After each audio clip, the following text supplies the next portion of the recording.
The Carnival Headpiece Design and Construction Workshop, facilitated by the Cultural Development Foundation, is a 2-week program aimed at getting young people interested in carnival production.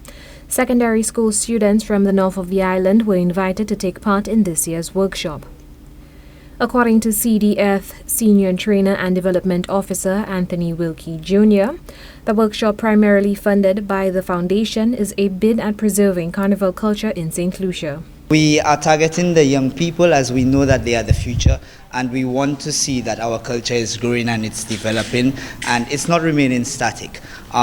In relation to that, one of the components that we are looking at for this program is that the young people will also be engaged in creating avatars based on the products that they create at the end of this. So that way we incorporate the digitization of the entire thing and we see growth, and we have bridged the gap between then and now. One of the 9 participants in this year's workshop, Amani John, has described the experience thus far as fun, knowledgeable and engaging. He urged fellow youth to not shy away from programs such as these, as the experience can become a core memory. If it's your first time and you haven't done it before, give it a try, because I know there's a lot of people my age are afraid to go into these things. When from the time you go into it and keep on doing it over and over again and having a good time with it, it really becomes a part of you, and you really start to find a special place for you. Denise Ryan, co-facilitator of the Carnival Headpiece Design and Construction Workshop, says the workshop will introduce new skills to participants and expose them to a few of the behind-the-scenes aspects of carnival. A lot of them grow up seeing the revelry and the creativity on the road, but they have no clue of what goes on behind the scenes.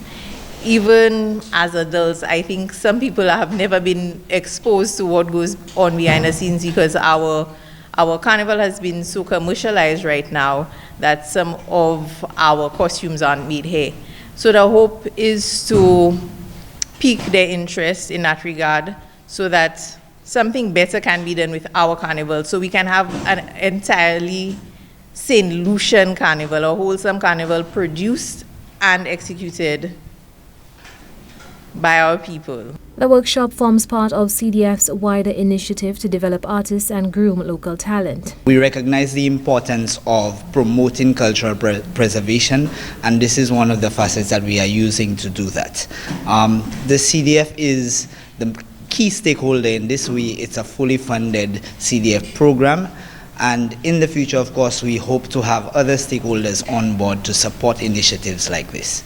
This year's workshop was a pilot project that the CDF is hopeful will extend to students in the south of the island in coming years. The camp began on April 8th and will end on April 19th, with the participants unveiling their finished products to the public. For Choice News Now, I am Chelsea Austinay.